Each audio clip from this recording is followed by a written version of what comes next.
séance. Donc je vais passer à l'appel. Éric Arrigoni présent. Eduardo Alves Présent. Jean-Pierre Armagnac a donné procuration à Laurence Moreau. Dominique Barrault. Présent. Hugues Bergeon a donné procuration à Géraldo Alves. Myriam Brunet. Présent. Françoise Charroux. Présente. Roger Claire. Présent. Guy Goubris a donné procuration à Patrice Montero.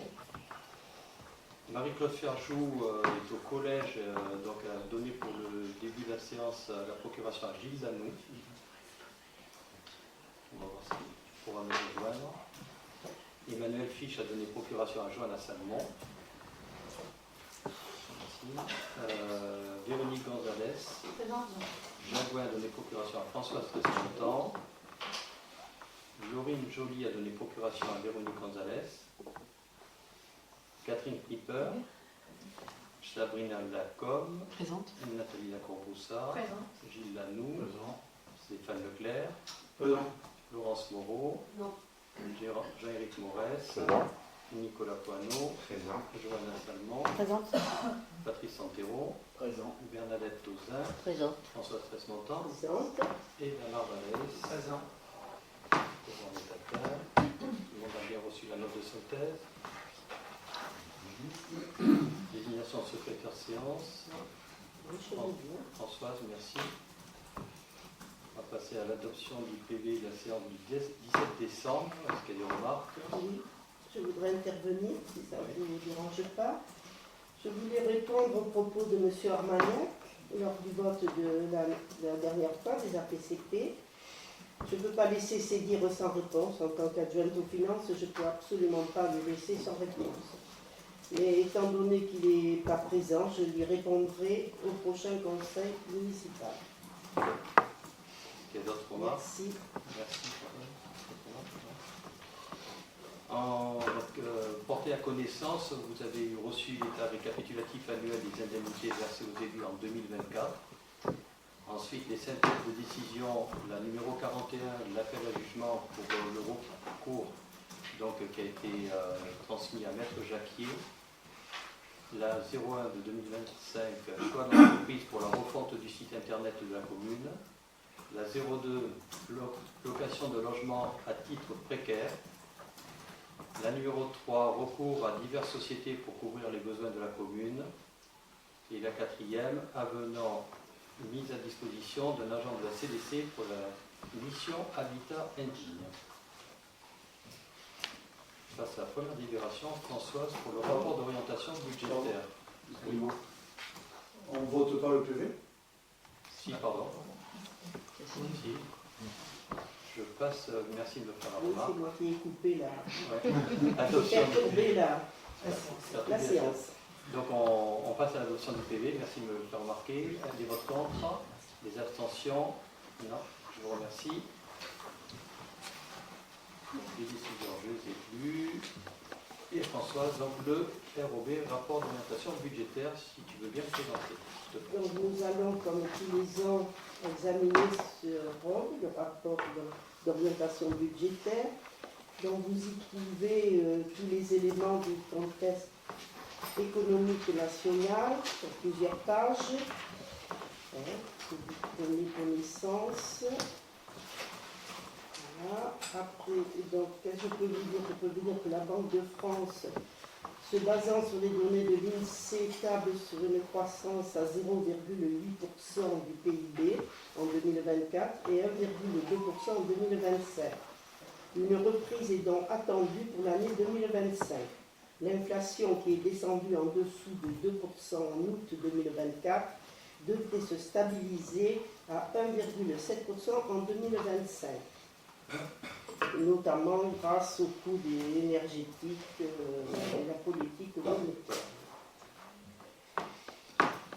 L'avenir du PLF, donc le plan des finances, donc la dissolution de l'Assemblée nationale plus la censure du gouvernement a fait que, en outre, certaines mesures sont indépendantes aux lois des finances et pourront entrer en vigueur en 2025.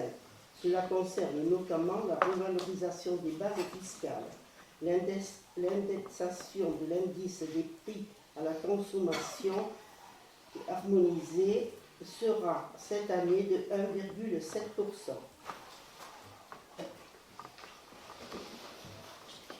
Le nouveau Premier ministre a souhaité repartir du plan du PLF déposé en octobre dernier et là où les débats s'étaient arrêtés en décembre au Sénat. L'objectif de passer sous la barre des 3% du déficit en 2029 est maintenu par l'exécutif. L'effort budgétaire demandé aux collectivités locales a été abaissé par les sénateurs lors de l'adoption en première lecture le 23 janvier à 2,2 milliards au lieu de 5 milliards d'euros, envisagés par le gouvernement à l'automne. Les dotations vers un abondement de l'enveloppe. Dans l'attente de l'adoption de la loi des finances initiales pour 2025, le montant des dotations sera, dans un premier temps, déterminé en fonction des données de population et de revenus connus au 1er janvier 2025, à partir des enveloppes de la loi des finances pour 2024. Les dotations de 2025 seront ensuite mises à jour en fonction des enveloppes nationales déterminées par la loi des finances initiales pour 2025. Les mesures issues de la loi de programmation des finances publiques 2023-2027. Une trajectoire limitant la hausse des dépenses des collectivités à l'inflation de moins 0,5% est donc adoptée. Les règles de l'équilibre budgétaire. Donc là, vous les connaissez, autrement dit, il y a équilibre réel, comme chaque section doit être votée en équilibre comptable. Voilà, ça vous les connaissez. Je vous passe ça. Donc on va regarder les recettes de fonctionnement de la commune. La loi des finances 2025 et l'instabilité du contexte national, la collectivité a décidé cette année de reporter le vote de son budget habituellement réalisé en fin d'année. Les chiffres présentés pour l'année 2024 relèvent d'une exécution comptable encore à consolider à la clôture complète de l'exercice. Les chiffres de 2025 correspondent, eux, à un prévisionnel de dépenses et recettes. Les recettes prévisionnelles seront estimées avec prudence, ne connaissant pas encore les résultats définitifs de la loi des finances.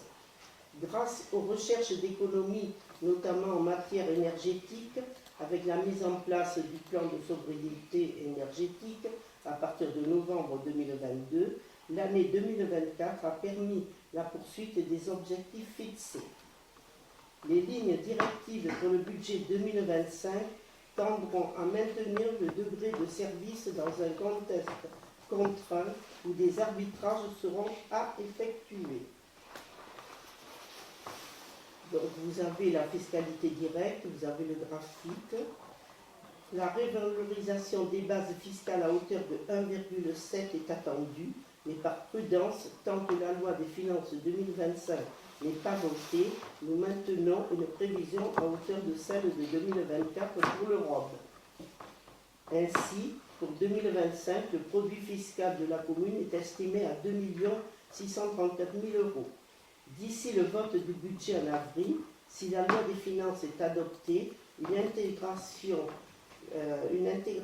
de la fiscalité revalorisée sera effectuée dans le budget prédéfini. Donc c'est le cas, puisqu'il a été voté, donc on pourra au budget prévoir un petit peu plus, donc avec 1,7 de plus. Les taux de fiscalité n'évolueront pas en 2025.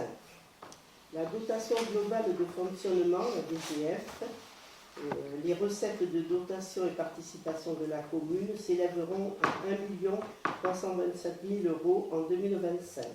À nouveau, il s'agit d'estimations prudentes basées sur les recettes 2024 dans l'attente du vote de la loi des finances. La DGF de la collectivité est composée des éléments suivants, donc de la dotation de forfaitaire, la DF, de la dotation de solidarité rurale, la DSR, de la dotation nationale de péréquation, la DNP. Les dotations, le graphique ci-dessous que vous avez représente l'évolution donc des composantes de cette dotation de fonctionnement. Le fonds de péréquation aussi est le FPIC, donc créé en 2012, ce fonds a pour objectif de réduire les écarts de richesse fiscale au sein du bloc communal. Le synthèse des recettes réelles de fonctionnement. Vous avez aussi un graphique qui vous démontre ce graphique. En prenant en compte les prévisions budgétaires pour l'exercice 2025, les recettes réelles de fonctionnement s'élèveraient à un montant total de 4 902 317 €, soit 998,64 € par habitant. Ce ratio est inférieur à celui de 2024, 1045,76 € par habitant. Les dépenses réelles de fonctionnement. Le graphique présente l'évolution des charges de gestion de la collectivité avec une projection jusqu'en 2025. En 2024, ces charges de gestion représentaient 38,96% du total des dépenses réelles de fonctionnement. En 2025, celle-ci devrait représenter 46,52% au total de cette même section. Ces dépenses constituent un poste de dépenses important pour la collectivité et c'est sur ce type de charge que les acteurs locaux disposent de véritables marges de manœuvre.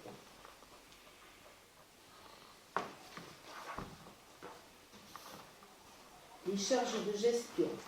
Les charges de gestion en fonction du budget évolueront de 34,58% entre 2024 et 2025. Ces chiffres présentés comparent bien sûr du réalisé avec un budget prévisionnel, d'où des écarts significatifs. En réalité, si on compare le budget 2024 sur le budget 2025, bien sûr les charges sont que de 4,03% de plus. La commune a adhéré au groupement de commandes du SDEG pour la fourniture du gaz et de l'électricité, ce qui lui a permis une maîtrise et une anticipation des coûts.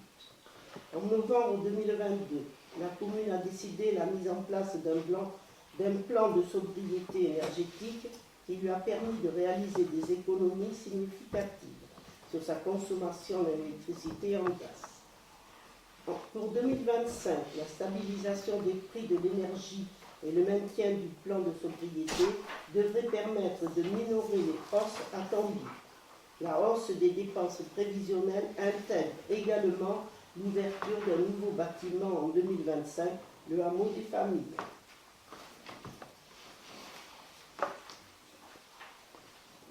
Les charges de personnel. Les dépenses de personnel représentent en 2024 55,08% des dépenses réelles de fonctionnement. Vous avez tout le détail, les tableaux. Donc les dépenses de personnel augmentent entre 2024 et 2025 de 7,68%. Les effectifs au 31 décembre 2024 se décomposent. Alors nous avons en agent titulaire et stagiaire 45 à temps complet, 2 à temps partiel de droit, 2 à temps non complet, 1 en détachement et 1 en disponibilité. Agent non titulaire de droit public, 1 à temps complet et 7 à temps non complet, donc les 5 sur emploi permanent, c'est les animateurs, ça, qui ont, c'est les animateurs qui ont contrat parcours emploi compétences. Nous avons donc 2 emplois aidés à temps complet et nous avons 2 apprentis, soit un total de 62 agents et 1 en disponibilité. Au CCAS, nous avons donc 3 agents titulaires, dont 1 à temps partiel sur autorisation, donc un total de 3 agents. L'année 2024 fut marquée par une augmentation du chapitre expliqué comme suit. L'attribution de 5 points d'indice à tous les agents à partir de janvier, la poursuite du remplacement d'agents en arrêt maladie long sur un service scolaire, la mise en place des astreintes techniques, l'augmentation de la participation aux dépenses de prévoyance santé à hauteur de 15 € par agent et par mois, voté lors du conseil municipal de septembre 23, le paiement d'heures supplémentaires pour les différentes manifestations, la poursuite de la politique managériale via différents leviers, le RICEP, la part fixe et la part variable, les avancements de grade et les promotions internes. Pour l'année 2025, ce chapitre connaîtra une augmentation et l'année sera marquée par la hausse des cotisations patronales et assurances statutaires, la poursuite de la formation du personnel, le paiement d'heures supplémentaires, élections, manifestations astreintes, la poursuite de la politique managériale via différents leviers de recherche et une grande vigilance sur la masse salariale sera maintenue en effectuant des recrutements nécessaires au fonctionnement des services et pour répondre à des besoins spécifiques, tout en assurant la continuité du service.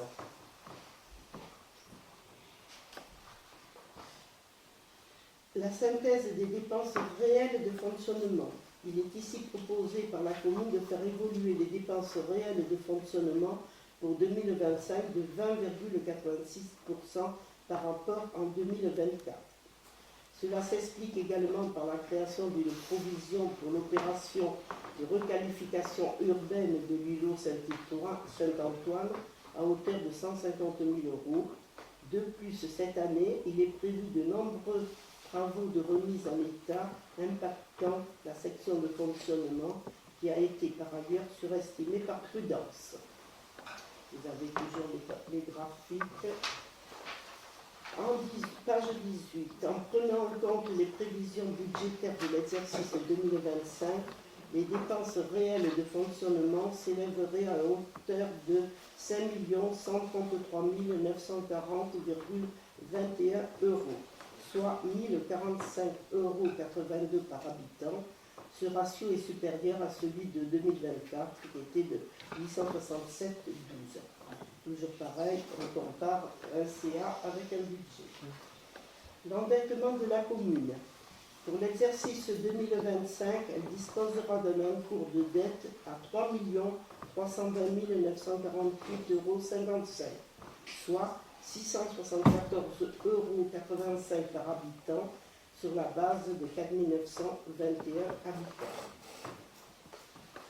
Les charges financières représentent 1,22% des dépenses réelles de fonctionnement en 2025. Vous avez aussi le décompte qui vous montre que l'encours de la dette baisse de 9,56%. Les investissements des budgets à venir devront se financer sans recours en emprunt afin d'atténuer l'endettement par habitant et anticiper les investissements à venir, notamment sur la reconstruction de l'école maternelle où un emprunt devra être contracté. La capacité de désendettement constitue le rapport entre l'encours de la dette de la collectivité et son épargne brute. Le seuil d'alerte est fixé à 12 ans. Pour information, la capacité de désendettement moyenne d'une commune française se situe aux alentours de 4,5 années. Nous sommes à 4,2 années. Les investissements de la commune. L'épargne brute correspond à l'excédent de la section de fonctionnement sur un exercice, c'est-à-dire la différence entre les recettes réelles de fonctionnement et les dépenses réelles de fonctionnement. Elle sert aussi à financer le remboursement du capital de la dette de l'exercice, l'autofinancement des investissements. L'épargne nette ou capacité d'autofinancement représente le montant d'autofinancement réel de la collectivité sur un exercice. Celle-ci est composée de l'excédent de la section de fonctionnement ou épargne brute, duquel a été retraité le montant des emprunts souscrits à la collectivité sur l'exercice. Vous avez aussi les décomptes, la capacité de désendettement que je viens de vous annoncer à 4,2 années. Les recettes réelles et les dépenses réelles de fonctionnement présentées sur ce graphique correspondent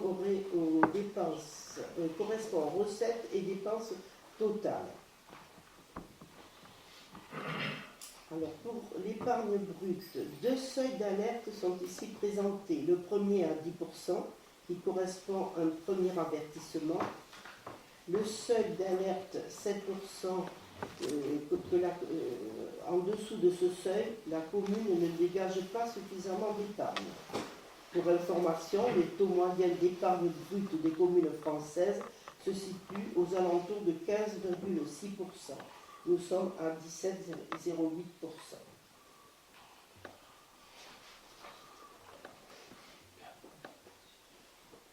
Alors pour 2023, le plan d'économie mis en place a permis d'améliorer l'épargne nette ainsi que le financement 2024 et 2025 de l'intégralité de l'opération du hameau des familles sans recours à l'emprunt. En 2024, la hausse des dépenses de fonctionnement n'a pas permis de conserver la même dynamique.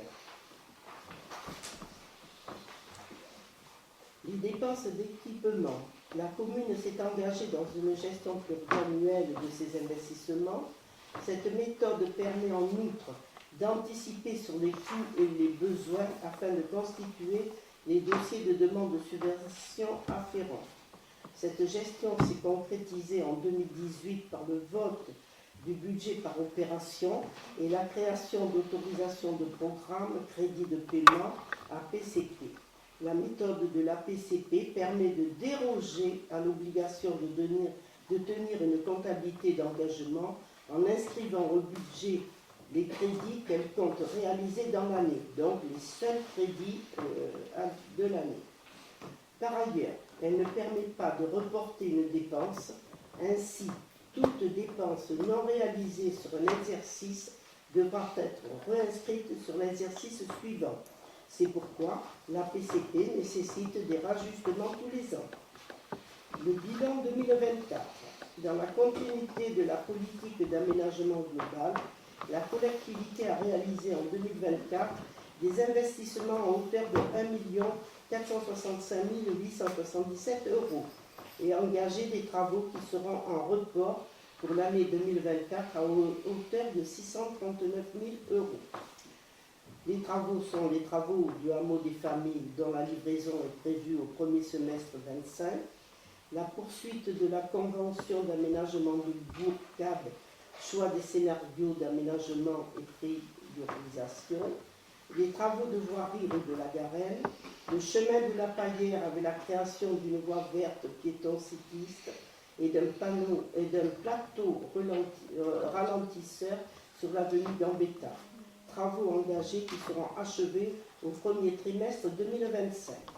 La création d'un columbarium, les travaux d'entretien des bâtiments, l'étanchéité du centre technique municipal, la mise en accessibilité de la salle de raquettes, sanitaire PMR, les travaux de rénovation énergétique, les relampiques du Moulin des Jalles, du CAC, du Dojo, le lancement d'une étude de faisabilité pour la requalification de l'école maternelle de la Charnille, les suivis des études lancées, études hydrauliques dans le cadre de l'appel à projet résilience face au risque inondation. Voilà, 2024. Les lignes directives 2025 sont les suivantes. L'étude de programmation urbaine ainsi que désormais la convention d'opération de revitalisation du territoire, ORT, signée le 14 janvier 2022, permettent à la commune de disposer d'une stratégie d'aménagement de son territoire cohérente et anticipée. Celle-ci sera complétée par la convention d'aménagement de Bourg qui sera signée en 2025 avec le département de la Gironde. Ainsi, les orientations budgétaires pour l'année 2025 seront la finalisation du chantier du hameau des familles, travaux d'aménagement extérieur, acquisition de mobilier. L'ouverture de l'établissement est prévue à l'été 2025. La signature de l'étude de la convention d'aménagement de Bourg, CAB, et lancement des premières opérations avec la mise en œuvre d'une déviation poids lourd dans le centre-ville. Finalisation de l'étude de faisabilité pour la requalification de l'école maternelle de la Charmille et lancement d'une maîtrise d'œuvre, opération pour laquelle une APCP sera créée. Programme de travaux sur l'ancien collège pour permettre l'installation de la SCAPA dans les locaux de la cabane au partage libéré, la réfection de la toiture, aménagement des espaces intérieurs, la création d'un jardin en faveur des pollinisateurs en lien avec le PNR. Le projet est subventionné à hauteur de 10 000 €. Les travaux d'entretien, d'accessibilité et de sécurité sur les bâtiments communaux, l'achat de matériel pour le fonctionnement des services, véhicules notamment, et l'organisation de manifestations. Et pour l'organisation de manifestations. L'année 2026 sera consacrée à la mise en œuvre de travaux en lien avec la CAB selon les priorités retenues, la place Aristide Briand et l'avenue Georges Mandin, la poursuite des études de requalification de l'école La Charmille. En 2024, la commune a sollicité auprès de différents organismes, État, département, 22 dossiers de demande de subvention pour un montant de 440 000 €. Et seulement 90 000 € ont été obtenus. Cela a impacté la capacité d'autofinancement des projets. En 2023, sur 841 000 € sollicités, nous avons eu 645 000 €. Les investissements de l'année 2025 seront financés par le solde des subventions pour le hameau des familles à hauteur de 463 000 €, de l'autofinancement, des taxes d'aménagement et de la TVA, du fonds de compensation de la TVA. Vous avez un tableau suivant qui représente le mode de financement des dépenses et d'investissement de la commune ces dernières années, avec une projection jusqu'en 2025. La ligne solde du tableau correspond à la différence entre le total des recettes et le total des dépenses d'investissement, avec les restes à réaliser et les reports de l'année N-1 compris. Les restes à réaliser ne sont disponibles que pour l'année de préparation budgétaire. Les années en rétrospective correspondent au compte administratif de la commune. Donc vous avez tout ce tableau. Et pour finir, vous avez les ratios de la commune, tous les ratios, donc de 2022 à 2025, les 11 ratios que vous avez dû prendre connaissance, que je ne vais pas vous relire. Voilà, je vous invite donc à engager le débat sur ce rapport. Merci de m'avoir écouté. Oui. Je vois un peu. Merci.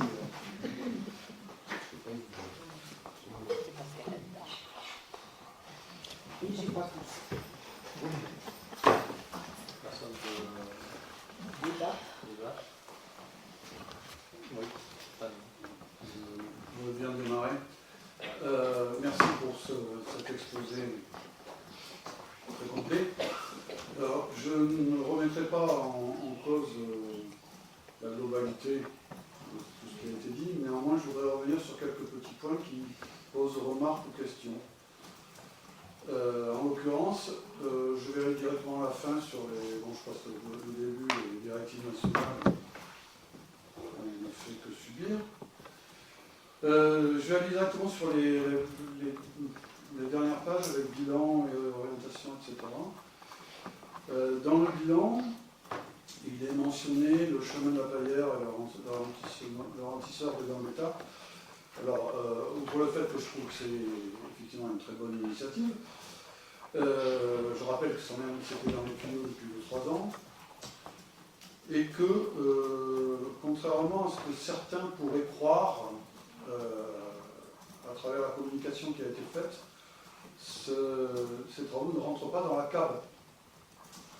Je dis ça parce que je pense que certains administrés peuvent un peu se mélanger les pinceaux, vu que cette zone-là n'y est pas, et en tout cas la CAB, on va y revenir, n'est pas en vigueur pour l'instant. avoir une confusion. Dans le cadre du plan vélo collège. On est d'accord. La communication. Appel à une remarque de communication qui ne me semble pas tout à fait, qui peut porter à confusion. Ensuite, je voudrais rebondir sur la communication. La communication ne parle pas de CAB, elle parle du projet global d'aménagement de la commune. Voilà la communication qui a été faite. Certains l'ont pris pour la CAB, mais ce n'est pas la CAB. La communication qui a été faite, c'est le projet global d'aménagement de la commune. J'aime entendre que certains l'ont pris pour la CAB. Voilà. Ensuite, autre chose, les travaux du CTM, alors là je suis assez étonné, je me dis déjà, parce qu'on sait quand même, le CTM a été livré il y a 3 ans, 4 ans, de 400 000 €, et déjà on refait la toiture. Qu'est-ce qui s'est passé? Qu'est-ce qui s'est passé? Parce que déjà, est-ce qu'il y a eu des malfaçons au départ? Je trouve que c'est à peine terminé depuis 4 ans que déjà il faut remettre au pot pour réhabiliter. Je rappelle que le CTM n'est pas un bâtiment neuf. Oui, c'est ça. Je sais. Je me questionnais simplement qu'il y avait eu quand même 400 000 € de frais dans un bâtiment, donc ça faisait des travaux énormes. Les Là, ouvertures de portes, l'aménagement des locaux sociaux, c'était plutôt l'intérieur. Là, on a des petits soucis sur la toiture. C'est une toiture terrasse. Voilà, on la répare pour que l'infiltration d'eau ne se fasse pas et que le bâtiment reste le plus sain possible. D'accord. Simplement, je pensais que dans les 400 000 €, ça avait englober quand même la vision globale du bâtiment, y compris la toiture, mais j'ai du mal à comprendre. Pour l'école de la Charmille, là je suis un petit peu étonné parce qu'on parle d'études. Alors je pensais qu'il y avait déjà une volonté qui avait déjà été affichée de reconstruire un nouveau bâtiment plutôt que de faire de la réhabilitation ou de l'extension du bâtiment existant. Il avait été dit, et ça a été évoqué, y compris en commission, si je me souviens bien, que ça coûterait plus cher de faire de la réhabilitation et des travaux que de faire un bâtiment neuf. C'est pour ça que je vois revenir maintenant cette ligne avec marqué études. Oui, les études c'est bien, les faits c'est mieux. Et je me demande pourquoi c'est remis en question. L'étude en question, c'est l'étude faite avec un cabinet au préalable pour nous aider à prendre une décision qui sera vraiment la bonne décision pour trouver la rénovation, la reconstruction et pour vraiment répondre aux besoins et aux attentes de nos écoles, de nos écoliers. À ce moment-là, j'aurais préféré qu'on dise nous souhaiterions, il y a quelque temps, qu'il y ait un bâtiment neuf et nous allons attendre les études pour savoir si c'est ça qu'on va faire. Mais au départ, on avait évoqué plein de solutions, mais nous, au fur et à mesure de l'analyse, on avance et les objectifs changent. Il va y avoir peut-être, dans l'étude, peut-être du neuf, peut-être de la rénovation, voilà, peut-être des deux. J'avais cru comprendre que le choix s'était porté sur le neuf, non, pour les raisons que je viens de nous avons des réunions avec les enseignants, les parents d'élèves, pas mal de personnes, où on travaille tous ensemble à cette étude, à cette analyse. Et il faut tenir compte des effectifs scolaires. Dans les orientations, je passe aux orientations, il y a marqué la signature de la CAP. Alors, 2 remarques à ce niveau-là. La première chose, c'est que, alors là, je vais encore parler de communication, mais je pense qu'il peut y avoir confusion parce que je pense que certaines personnes pensent que ça a déjà été signé. Et quand on prend le bulletin municipal, on ne comprend pas, il n'est pas marqué noir sur blanc, qu'une CAP va être signée. On peut comprendre que c'est déjà dans les tuyaux, que c'est déjà fait. Donc pour moi, ça amène encore de la confusion chez les administrés. D'autant plus, et ça c'est mon deuxième point plus important que ça, c'est qu'il ne faut pas oublier que cette signature de la CAB, elle n'est pas acquise. Elle n'est pas acquise du tout.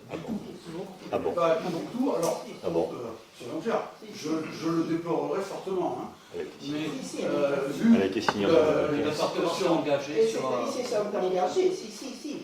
Seulement maintenant, ils attendent que les... Quand on voit le mouvement qu'il y a au niveau des financements d'État et des reports et au niveau du département, qui tranche à qui mieux dans son budget, jusqu'à ne pas remplacer des titulaires qui partent à la retraite, je vous le dis comme ça, j'émets simplement la supposition qu'il se pourrait que ça ne soit pas signé. Je le regretterai fortement. Je peux faire une parenthèse parce qu'on a reçu, enfin, le président Glaise a fait ses vœux au collège de Castelnau, et donc il a bien dit les tranches comme par exemple ne plus donner de subventions aux associations. Enfin, bon, il est allé quand même assez loin dans justement les restrictions au niveau du département. Mais en ce qui concerne la CAB, par rapport aux fiches actions, ils ont dit qu'ils tiendraient leur engagement sur les fiches actions. Voilà. Après, beaucoup de choses en effet sont vues à la baisse. La CAB, elle a été signée. Là, ce seront les fiches actions qui vont être signées. En 2021. Il faut concrétiser les fiches actions avec eux et on a concrétisé les fiches par rapport à ce qu'eux demandaient. On a travaillé avec eux. Déjà travaillé. Il y a aussi, il ne faut pas l'oublier, le vote en conseil municipal. Il y a une commune il n'y a pas longtemps qui a refusé la CAB après un vote en conseil municipal. Ça peut arriver aussi. Dernier point. Alors, pareil, on retrouve dans les orientations d'études de la Charmille. Alors, c'est le même cas, ça sera en 6, etc. Il y a un point qui est sur l'achat de matériel véhicule et l'achat de matériel de manifestation. Je voulais juste savoir ce qui était envisagé pour l'achat de matériel. On ne sait pas encore trop. C'est l'enveloppe qui est pour l'achat de matériel pour les manifestations. Voilà. Alors ça veut tout dire et rien dire. Parce que pour les manifestations, on va avoir des projecteurs, de la sonorisation, des barrières vauban, du gravier, des véhicules. Donc je vous demandais s'il y avait une petite idée quand même derrière la tête. Ça sera défini, il y a toute une liste d'établis et après il va falloir faire des tranches, Des choix. Mais la liste est... Mais l'enveloppe, c'est ça, c'est l'achat de matériel, le fonctionnement, des services. Tant mieux, je m'en félicite. Notamment un véhicule pour le service télévision. Dernière question avant mes conclusions. Je suis très étonné que pour les subventions, en 2023, on ait eu quasiment 77% des subventions qu'on avait demandées, puisqu'on avait eu 645 000 € pour 841 000 demandés, et cette année, on est à peine à 20%, 80 000 pour 400 000. Pourquoi ? Je pense que tout le monde sait que... Tout le monde a la réponse. Je pense que tout le monde sait qu'on a beaucoup moins de subventions et on n'est pas la première mairie à subir... Je ne dis pas ça, je demande pourquoi. Le département. On est essentiellement subventionné par le département. Il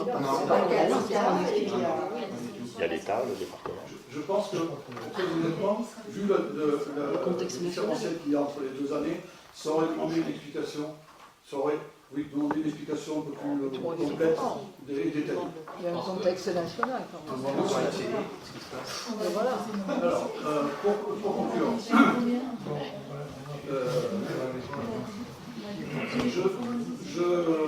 je félicite quand même la municipalité sur sa gestion rigoureuse et sa sagesse.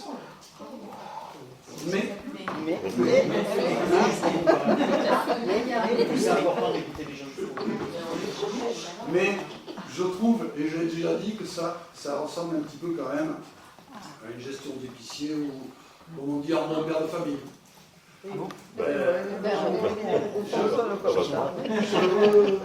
Je redirai ce que j'avais déjà dit l'an passé et l'année d'avant, je crois.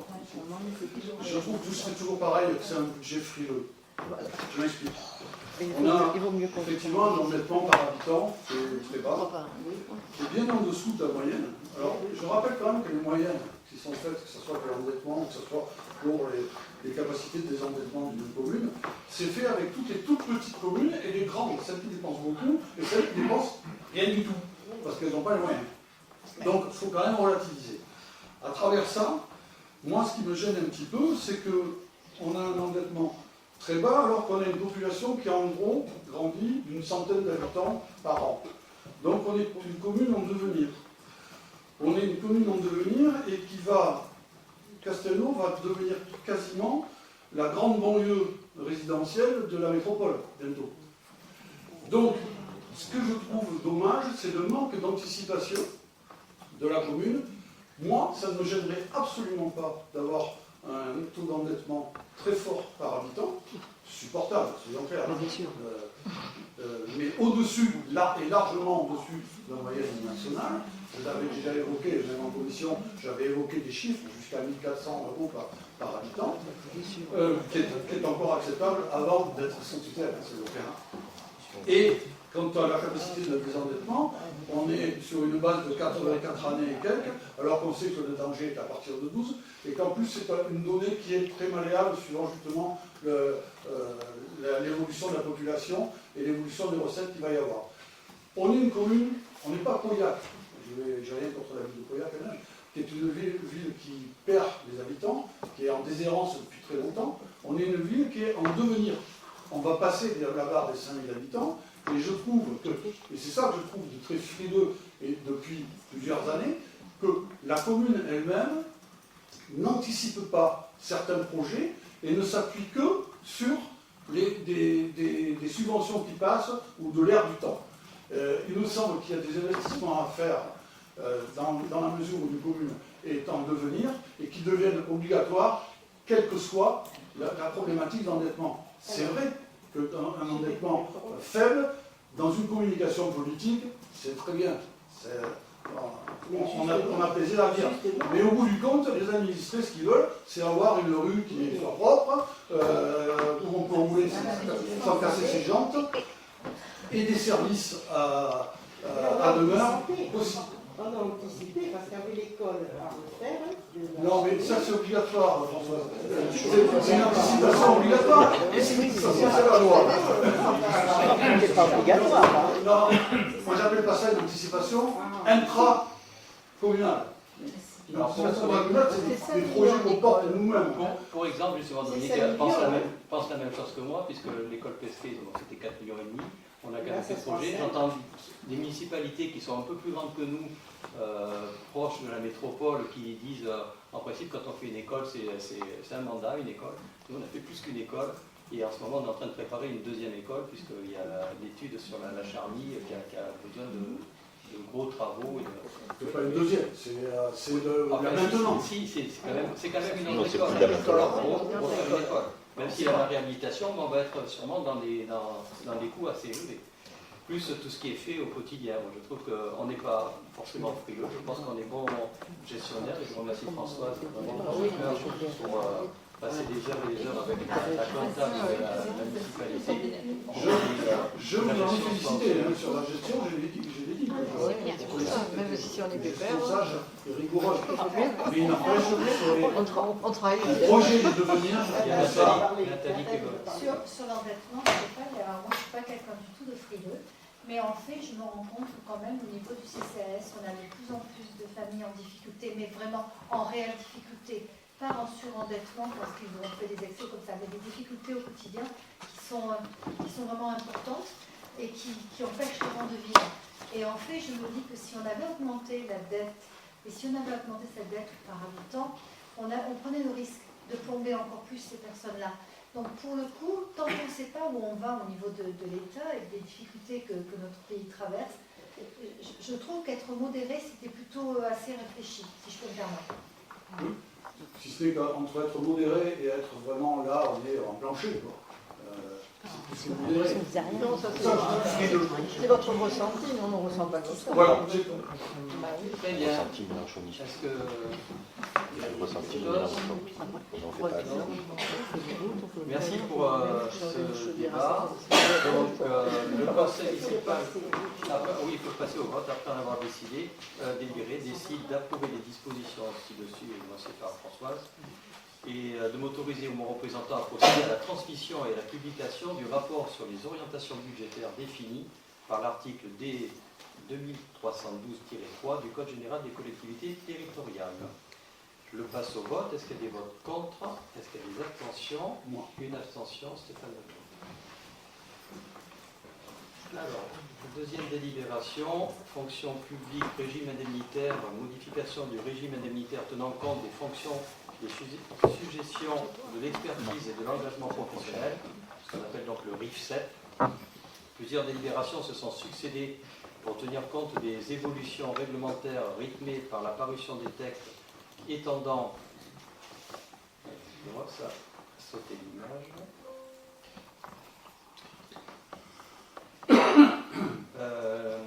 Donc la rémunération des fonctionnaires a changé concernant l'IRCANTEC pour l'accident de service et la maladie professionnelle, ayant un effet sur la modulation du régime indemnitaire. Voilà, donc ce sont des modifications pour les agents. Donc, vous allez voir dans la délibération. Est-ce qu'il y a des remarques? Il n'y en a pas.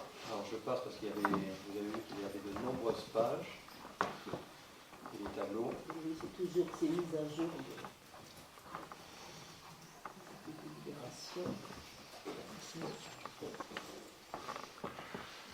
Voilà. Et donc,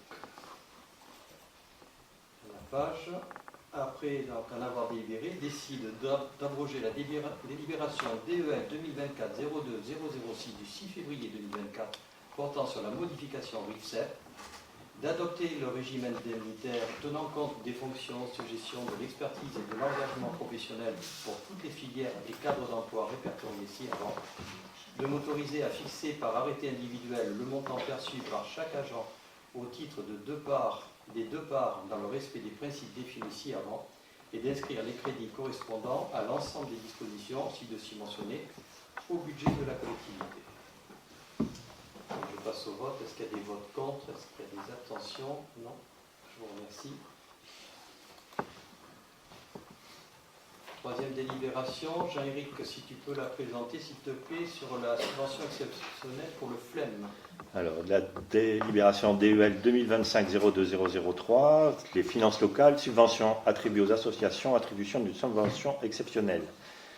Vu l'organisation du festival ludique en Médoc organisé par l'association Aperjacta Est en 2025 et conformément aux articles L 1611-4 et L 21-21-29 du Code général des collectivités territoriales, suivant la volonté de la commune de soutenir financièrement cette association, M. le maire vous propose de lui attribuer une subvention exceptionnelle de 800 € et de l'autoriser, lui ou son représentant, à procéder au versement de cette subvention. L'attribution de celle-ci est conditionnée à la fourniture des factures d'un montant au moins égal à la subvention attribuée. Les crédits alloués pourront faire l'objet d'un contrôle de leur bonne exécution. Les crédits nécessaires sont inscrits au budget principal 2024. Est-ce que je peux faire un petit historique de ce qui s'est passé? Donc, l'année dernière, en 2024, Aperjacta Est a sollicité une subvention exceptionnelle pour organiser son festival. Comme c'est soumis à la fourniture de factures, ils en ont eu pour leur poche, en attendant d'être remboursés, c'est eux qui ont avancé les sommes pour les factures. Cette année, ça va recommencer pareil, et donc nous proposerons, pour le vote des subventions de fonctionnement au mois de mai ou juin, de leur attribuer une subvention de fonctionnement qui leur permettra de payer leurs factures pour l'édition 2026. Pour l'année suivante. Pour ne plus payer de subventions exceptionnelles. Voilà, il n'y aura plus de subventions exceptionnelles. Est-ce qu'il y a des remarques? Je trouve que c'est très bien et qu'on les rentre effectivement dans les subventions normales, puisque sur les autres associations, on a peu de retour de ce qui a été dépensé par rapport aux subventions. On a déjà des projets qui sont plus ou moins bien ficelés. Donc là, en plus, on leur demande des factures, alors que pour les autres, on donne et on ne demande pas forcément de facture. Même quand on donne des subventions à 5 000 ou 7 000 €, on ne demande rien. Donc là, je trouve que c'est bien qu'ils soient sous le même régime que les autres. Le principe d'égalité est important. Il y a une année où on avait essayé justement de revoir au plus près des gens qui avaient des subventions, qui avaient un matelas assez confortable, et on a essayé. Je me rappelle qu'on s'est pris quand même des coups un peu partout, parce qu'on essayait justement de remettre un peu à jour ceux qui avaient un matelas confortable et qui ne leur servait pas. C'est vrai que le FLEM, moi je trouve que c'est une nouvelle association qui fonctionne très très bien, qui attire beaucoup de monde, donc ils ont fait leurs preuves. Je pense qu'ils méritent d'avoir cette subvention, et après ils vont rentrer dans le roulement puisqu'ils ont fait les deux précédentes éditions ont été vraiment très satisfaisantes. Voilà. Mais je rejoins en effet l'idée d'expliquer aux gens qu'une subvention, ce n'est pas forcément un acquis et il faut l'ajuster chaque année en fonction des projets et d'expliquer si c'est un projet peut-être à long terme, de l'expliquer pour dire qu'il y a une réserve qui va servir d'ici 2-3 ans pour quelque chose de bien précis. Moi je le vois comme ça. On est d'accord. C'est pour ça que certaines associations n'ont pas été subventionnées. Les années précédentes, il y a eu quelques associations qui avaient des gros matelas qui n'ont pas été subventionnés. Et même dans les matelas, effectivement, les projets sont importants. Ouais. On analyse un projet, pas forcément un fonctionnement. On est d'accord. Donc, s'il n'y a pas d'autres remarques. Après en avoir délibéré, décide d'attribuer une subvention exceptionnelle de 800 € à l'association APER Jacta Est, de dire que l'attribution de la subvention est conditionnée à la fourniture des factures d'un montant au moins égal à la subvention attribuée. Les crédits alloués pourront faire l'objet d'un contrôle de leur bonne exécution et de m'autoriser ou mon représentant à procéder au versement de cette subvention et les crédits nécessaires sont inscrits au budget principal 2025. Je passe au vote. Est-ce qu'il y a des votes contre? Est-ce qu'il y a des abstentions? Non. Je vous remercie. Délibération suivante, Françoise, concernant les subventions justement accordées aux collectivités, cette fois-ci, convention d'aménagement de Bourg, phase 1. Oui, donc c'est la demande de subvention rapidement. Pour 2025 avec le plan de financement. Voilà.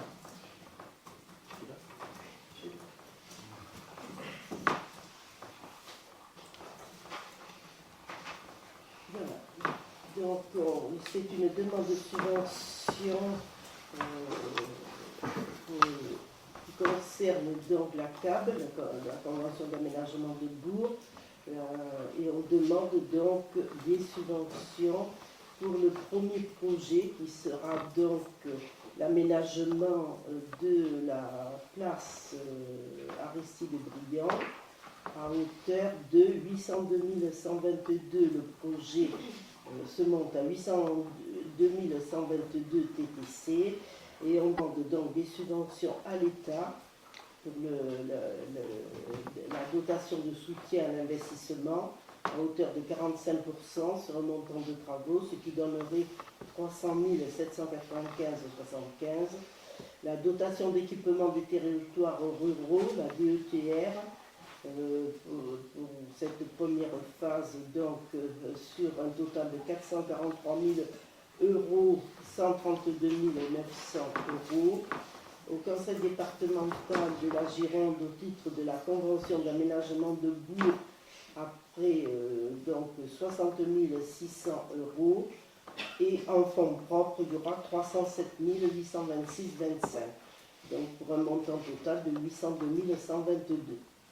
Voilà, donc on demande donc les premières c'est des projets 2026 et on demande donc les subventions pour ce programme de 2026. Donc, sachant que certaines subventions, si elles ne sont pas accordées cette année, on sera bien placé pour l'année prochaine pour les obtenir. C'est pour ça qu'on réagit assez vite et on demande dès cette année pour ce programme de 2026. Voilà, monsieur. S'il n'y a pas d'autres questions. Oui. Donc je pense qu'on n'aura pas plus en 2026 qu'en 2025. L'argent ne va pas se reconstruire. On peut faire tourner la planche à billets, mais ça ne marche pas terriblement bien. Concernant cette CAB, on n'a pas eu la réponse parce que M. Armagnac n'est pas là. Donc c'est dommage parce que dans ce qu'il expliquait la dernière fois, c'était le report de la CAB sur les prochaines mandatures. Donc dans ces cas-là, moi je m'abstiendrai sur une demande d'investissement. Si vous permettez, ce que je voulais répondre à M. Armagnac, c'est que la CAB, dans le plan de la CAB, chaque année, ce n'est pas un montant supérieur aux investissements réalisés et qu'on réalise tous les ans. Bon. Et comme on a une APCP, seuls les élus en place l'année inscriront les budgets. Il faut réinscrire chaque année. Donc on n'engage pas du tout la collectivité à long terme, puisqu'il faut réengager tous les ans. Vous m'avez Nicolas. compris? Oui, je comprends bien. Voilà. bien. Donc, non mais voilà, donc après c'est libre, si on veut faire autre chose à ce moment-là, on ne prend pas la subvention de la CAB et on fait toute autre chose. Et ce n'est pas à reporter, voilà, et ce n'est pas un engagement, c'est ce que je voulais lui expliquer. Et comment marche la CAB et les APCP en même temps. Voilà. Et au-delà de ça, certains le savent, je travaille au département, donc j'ai quelques informations, et notamment dans les conventions d'aménagement de Bourg, puisque je travaille avec d'autres communes qui établissent et qui mettent en place aussi des conventions d'aménagement de Bourg, notamment Soussan qui va démarrer bientôt. Et même si certains s'étonnent ici ou sur les réseaux sociaux ou des administrés qui se disent que la convention d'aménagement de Bourg, elle est en train de mûrir et puis on se demande un jour si elle va tomber, oui, elle va tomber, parce que tout se fait pas en un jour. Il y a eu des études qui sont venues combler d'autres études, notamment c'est ce qui se passe un petit peu aussi pour l'école de la Charmille, puisqu'on ne développe pas des projets de cette ambition et de cette taille en un claquement de doigts. Ça se fait en plusieurs temps, en plusieurs moments, notamment avec la crise du Covid, la crise en Ukraine et j'en passe, bref. Et donc il faut savoir que Jean-Éric tout à l'heure qui disait on a signé la convention d'aménagement de Bourg. Non, on a pris une décision que le département a figée dans ses tablettes, donc en 2021, pour dire si la commune de Castelnau souhaite développer une convention d'aménagement de Bourg, on va l'accompagner, autant pour la collectivité que pour le département, par rapport à un plan de financement, simplement. Donc, M. Armagnac qui s'étonnait de dire mais vous ne savez pas si vous allez être traité en 2026 et vous engagez des dépenses. Pourquoi? Parce que le département a dit si vous partez sur cette optique-là, et je l'évoquerai à la réunion du 20 où j'espère vous voir présent à la population, c'est pourquoi? C'est parce qu'en fin de compte, nous aujourd'hui, on s'engage avec vous, par contre, on ne va pas vous laisser 10 ans, on va vous laisser quelques années. Donc les quelques années qu'on a pris pour prendre le temps de faire toutes les études concises, précises et qui vont amener les fiches actions qu'on va présenter, ils nous ont dit, vous avez 4 ans. Donc là, les 4 ans viennent de passer, et nous, maintenant, ils nous ont dit, on va passer à l'étape supérieure, on va passer à la signature, à l'engagement des deux parties, du département et de la collectivité, qui vont se faire cette année pour démarrer et embrayer la première en 2026. Et en signant cette convention cadre, ça veut dire quoi? Ça veut dire que nous, on s'engage, et le département, surtout, s'engage, et le président a été clair là-dessus par rapport aux autres collectivités, au-delà des vœux qu'il a évoqués, et moi je le sais précisément, ils ont dit, il y a plein de choses qu'on ne va pas subventionner, par contre, les engagements cadres, on va les maintenir et on va les tenir à hauteur des pourcentages qu'on avait convenus il y a 4 ans, avec vous, messieurs, dames. Donc c'est une très bonne chose. Pour répondre à la question, que tu t'interroges à juste titre, en disant, l'année prochaine, alors sur la CAB, si. Voilà. Si on fait un autre projet avec une amende de police, c'est d'autres subventions. Là, en effet, on n'est pas sûr d'avoir 10%. Mais là, si. Et donc, c'est un engagement, un plan de financement, d'investissement sur 4 ans. Et sur ces 4 années-là, eux, ils savent que pour la commune de Castelnau, ils auront tant de subventions à donner sur les 4 prochaines années. Et ils font ça avec les autres collectivités, pour ne pas être à mal aussi dans leur plan local de financement. Et donc, du coup, c'est pour ça que Jean-Pierre peut s'interroger, c'est sûr. Mais nous, on est obligé de le faire avant l'élection de 2026. On n'a pas prévu, c'était pas dans... Voilà, c'était pas, on s'est pas dit, tiens, on va faire ça juste... Non, non, non, on doit le faire, on va le faire. Et voilà, et après la suite dira ce que ça dira. C'est tout. Voilà. Mais des questions comme ça peuvent être posées ailleurs au conseil municipal. Pour ma part, je pense qu'on est assez amené à se voir régulièrement dans les commissions ou autres. Voilà, c'est pas la peine de... C'est mon ressenti, simplement. Alors, je vais dire une chose. D'abord, le conseil municipal, c'est un lieu de débat. Donc, Tout à fait. moi, je suis ravi qu'il y ait du débat en conseil municipal. Tout à fait. Du temps qu'il n'y a pas d'agressivité, du temps que le débat est ouvert, Voilà, c'est parfait. constructif. Moi, ça me va bien. Le département en 2021, il ne pensait pas ne plus renouveler ses contractuels. Il ne pensait pas mettre du monde à l'extérieur parce qu'il était à la limite du dépôt de bilan. Donc en 2021, quand on a signé, le département ne pensait pas tout ça. Et l'interrogation de M. Armagnac, elle n'était pas seulement sur le département, mais sur l'engagement des fonds propres. Parce qu'à chaque fois, il faut l'engagement des fonds propres. Donc c'est tout ça qui amenait des interrogations. Donc que ces interrogations-là soient faites quand on est tous présents en conseil municipal, moi ça me va très bien. Encore une fois, tant qu'on est sur du débat, ça me va. Voilà. Donc chacun donne son avis et moi je respecte l'avis de chacun. Stéphane? Oui. Juste pour aller dans le même sens, je dirais simplement que la volonté et le souhait de faire des choses, l'engagement et les promesses qui sont faites, vous savez aussi bien que moi, n'engagent que ceux qui les croient. Parce qu'entre-temps, il peut se passer plein de choses. Donc, l'exemple que vient de donner Patrice est flagrant. Effectivement, qui aurait dit en 2021 qu'on serait dans une situation comme ça en 2025, d'un point de vue budgétaire, départemental et de soutien de l'État. Donc, c'est pour ça que j'ai fait une petite remarque tout à l'heure en disant, moi je vais faire un petit peu comme simplement, je crois que ce que je vois, tant que c'est pas signé, j'attends et je suis très, très prudent. Ce qui ne m'empêchera pas, pour cette délibération, de la voter. Bien, est-ce qu'il y a d'autres remarques? Non. Donc, le conseil municipal, après en avoir délibéré, décide d'arrêter sous la forme d'une délibération le plan de financement afférent à la réalisation des travaux de la phase 1 de la convention d'aménagement de Bourg, tel que ça a été cité, donc avec les chiffres, je vais les répéter. De m'autoriser ou mon représentant à solliciter des subventions auprès des services de l'État et du département et à signer toutes les pièces nécessaires à leur contractualisation, les marchés avenants et annexes. Les sommes nécessaires à cette opération sont inscrites au budget de la commune. Je passe au vote. Est-ce qu'il y a des votes contre? Non. Il y a abstention une. Non, abstention dans toute l'opposition, avec les procurations. Oui. Ok. Je vous remercie. Alors, nous allons passer à la suivante. Géraldo, s'il te plaît, pour la désaffectation et déclassement d'une parcelle située devant la parcelle AP numéro 310. Oui.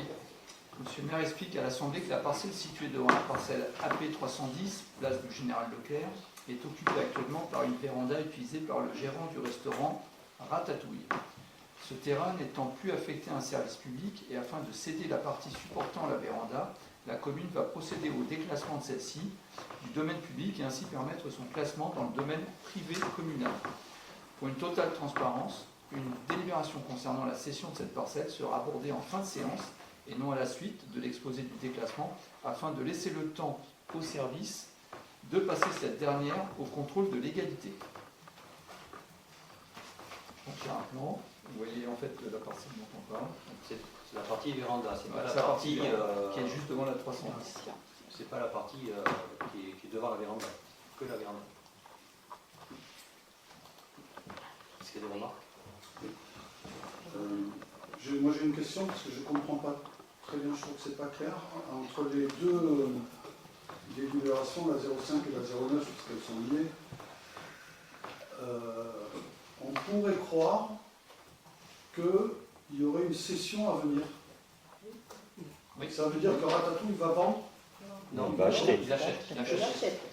Oui, c'est pas clair, parce que là, je sais pas si. Alors, que Ratatouille achète la véranda, oui, mais dans l'exposé, on ne sait pas si Ratatouille, quand il y a marqué procéder à la cession du propriétaire, on ne sait pas si c'est Ratatouille qui va revendre derrière ou si Il y a c'est écrit dans le futur propriétaire. Il y a écrit Il futur doit- propriétaire dans le DNS. Parce qu'il doit acheter, il a un contrat avec la personne qui vend pour acheter le bien. Et justement, parce qu'il a failli partir de Castelnau, et il disait, moi, ça m'intéresserait d'acheter la maison et d'acheter la partie véranda et de rénover le tout. Donc il faut déclasser. Ensuite, on a une deuxième délibération pour pouvoir vendre cet emplacement où il va refaire toute la... Il achète et refait l'extérieur. D'accord. Il Et achète. actuellement, il était sous quelle forme? En location. Il était propriétaire du fonds de commerce, mais pas du bâti. De l'emplacement Ouais, le public. propriétaire vend et donc il achète. Non, je parle à partir de là. Redevance. Redevance d'occupation du domaine d'occupation du domaine public. C'est-à-dire que là, il achète, on n'aura plus de redevance sur la partie véranda. On aura juste la redevance sur la partie parking. D'accord. ouvert. Voilà l'explication. Alors, moi je vais m'abstenir là-dessus, je reviendrai sur le 9. Donc, c'est pas une remarque. Après en avoir délibéré, décide de constater la désaffectation du domaine public d'une partie de la parcelle située devant la parcelle AP numéro 310 tant qu'elle n'est plus utilisée pour le service public ni à l'usage du public. D'approuver son déclassement du domaine public communal pour la faire entrer dans le domaine privé communal pour des raisons d'intérêt général. Et de m'autoriser ou mon représentant à signer tout document afférent à cette opération. Est-ce qu'il y a des votes contre? Est-ce qu'il y a des abstentions? Donc, une abstention, Stéphane Leclerc. Je vous remercie. Alors, donc des affectations. Ensuite, la 06, C'est toujours moi. Géraldo, s'il te plaît, bilan des acquisitions et cessions réalisées au titre de l'année 2024. Donc, Monsieur le maire vous informe que le conseil municipal, à travers l'article 22-41-1 du Code général des collectivités territoriales, dispose que les communes doivent délibérer tous les ans sur le bilan de leurs acquisitions et cessions d'immeubles et de droits réels immobiliers. Donc là, en fait, vous avez un tableau avec 8 parcelles acquises pour un montant total de 976 €, avec les différentes délibérations liées à ces acquisitions. Et ça donne Peugeot, SL Olympia, au Saint-Raphaël, Vernon, Est-ce qu'il y a des remarques? Non. Donc, le conseil municipal, après en avoir délibéré, décide d'adopter le tableau des acquisitions et cessions au titre de l'année 2024 tel que présenté ci-dessus. Je passe au vote. Est-ce qu'il y a des votes contre? Est-ce qu'il y a des abstentions? Non. Je vous remercie. La suivante, autre domaine de compétence. Donc ça, c'est pour la création de l'ASL, donc l'association syndicale libre du hameau des familles pour la gestion des espaces communs. Donc je rappelle que l'opération du hameau des familles est la suite du projet MARPA, donc, que nous avons vu précédemment, qui n'avait pu aboutir. Dans ce contexte, la ville a entamé une réflexion afin de réaliser un projet à visée intergénérationnelle destiné pour partie aux seniors, auxquels seront intégrés des équipements tels que des services communaux d'information et d'aide aux familles et ou des locaux associatifs comme indiqué ci-après sur un terrain communal, l'ancien terrain de sport, situé en cœur de groupe. Par délibération DEL 2022-03-018 du 29 mars 2022, ont été approuvées la division en 2 volumes de la parcelle AR 258 et la cession de l'OPH Aquitanis d'une parcelle cadastrale constituée de 5136 m² du lot D représentant 284 m² d'emprise de la volumétrie issue de cette division. Je vais faire des calculs. Afin de permettre la gestion des espaces communs, il convient d'approuver la création d'une association syndicale libre, d'adhérer à celle-ci et d'approuver les statuts ci-joints. Est-ce qu'il y a des remarques?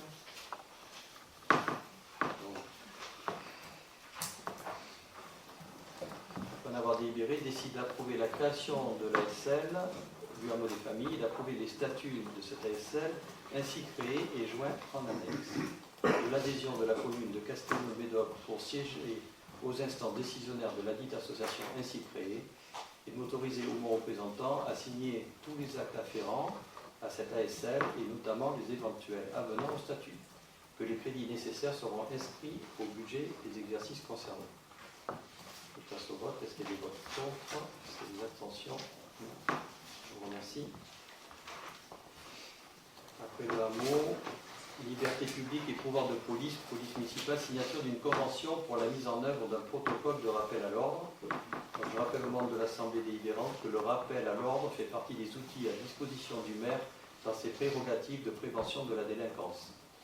Avant la judiciarisation d'une situation, je propose de signer une convention pour la mise en place d'un protocole de rappel à l'ordre avec le tribunal judiciaire de Bordeaux.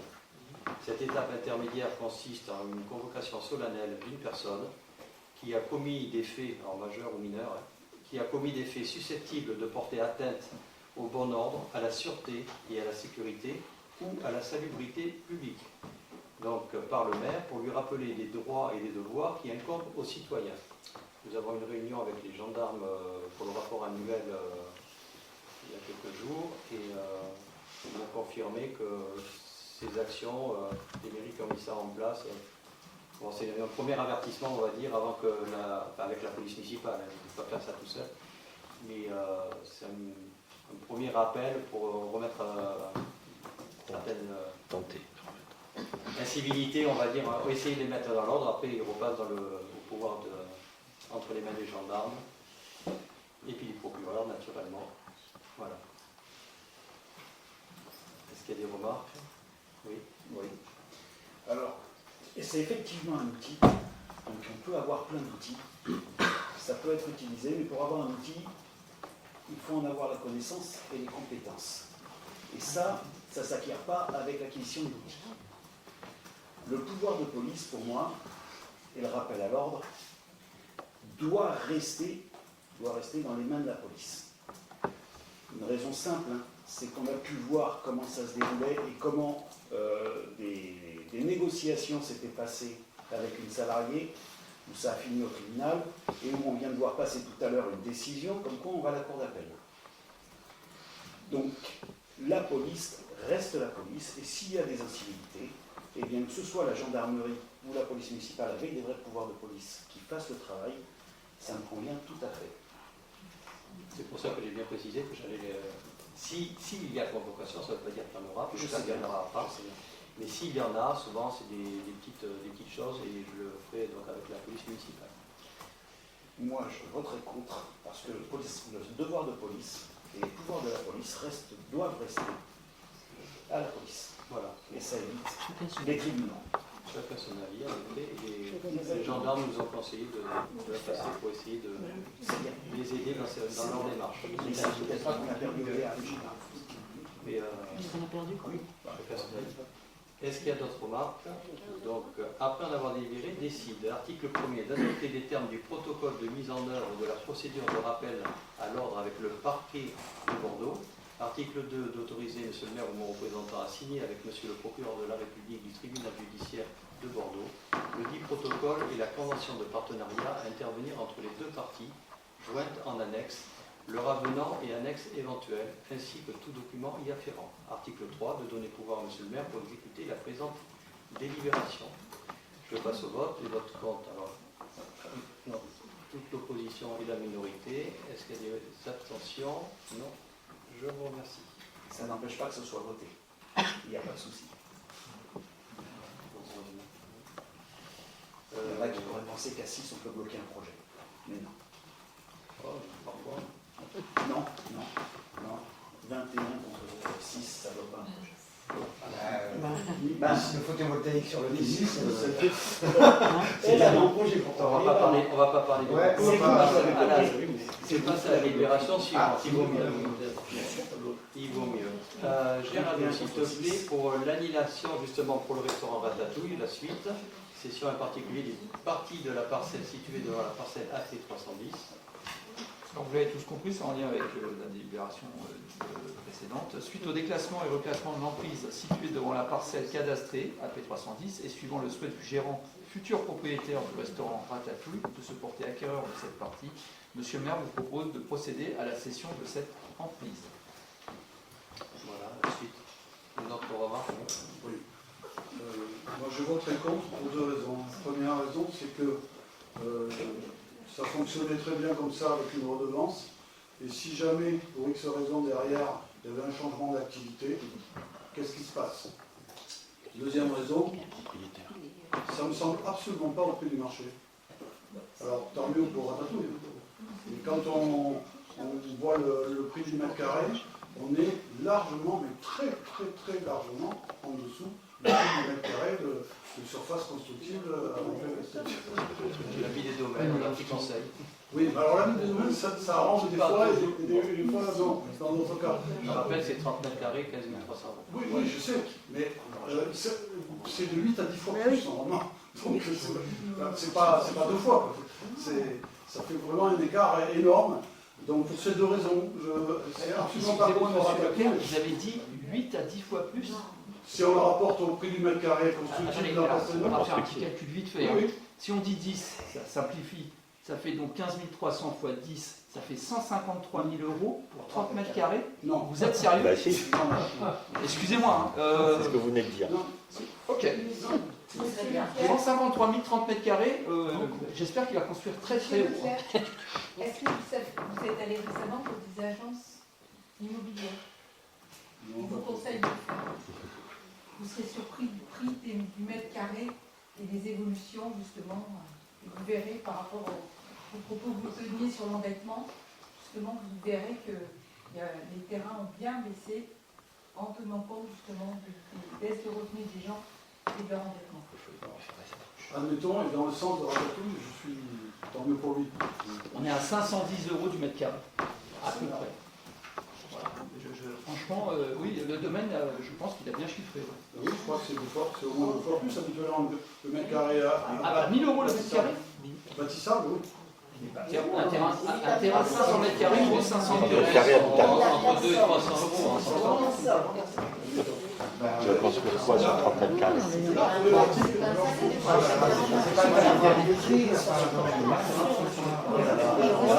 Nous, on sauvegarde le restaurant. Je vais faire amende honorable et admettons.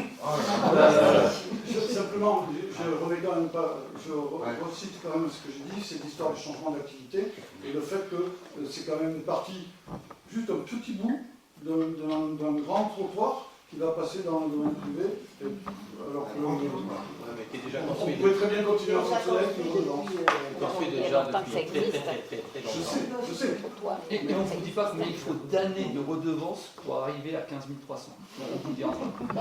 Il a besoin d'acheter, donc Ouais, je pense que tout le monde est content. Parce que pour rénover, de toute façon, pour rénover et améliorer, il a besoin de propriétaire. il a besoin de propriétaires.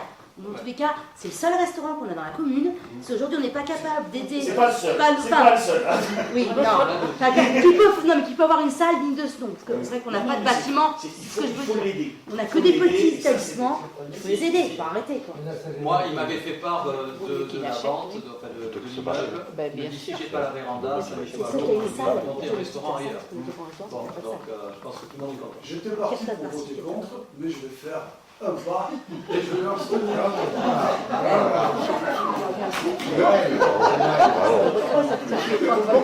ne changera rien, encore une fois.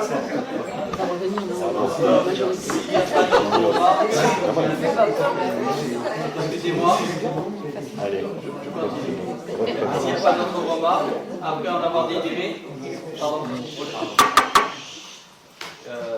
et sous les conditions suspensives que le déclassement de ladite parcelle soit exécutoire et que la vente du restaurant Ratatouille à M. Grosjean soit réalisée, décide de céder au futur propriétaire du restaurant Ratatouille, à savoir M. Grosjean, l'emprise foncière située devant la parcelle AP numéro 310 d'une contenance approximative de 30 mètres carrés, 6 place du Général Leclerc pour la somme de 15 300 €, de préciser que les frais de notaire ainsi que ceux du géomètre seront entièrement pris en charge par l'acquéreur, futur propriétaire du dit restaurant, d'autoriser l'intervention d'un géomètre expert pour la division et le bornage de la parcelle, de m'autoriser ou mon représentant à signer tous les documents y afférents et d'inscrire la recette correspondante au budget de la commune.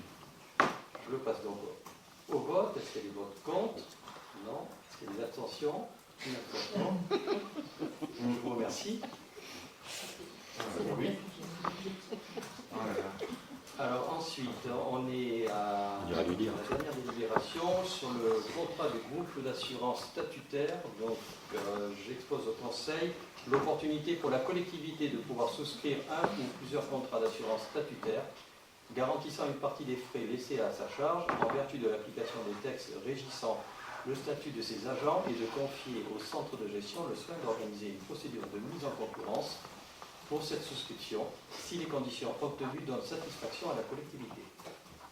Je propose en conséquence de charger le centre de gestion de la Gironde de lancer une procédure de marché public en vue, le cas échéant, de souscrire pour son compte des contrats d'assurance auprès d'une entreprise d'assurance agréée et précise que la décision éventuelle d'adhérer au contrat proposé fera l'objet d'une délibération ultérieure et de la signature d'une convention spécifique avec le centre de gestion de la fonction publique territoriale de la Gironde.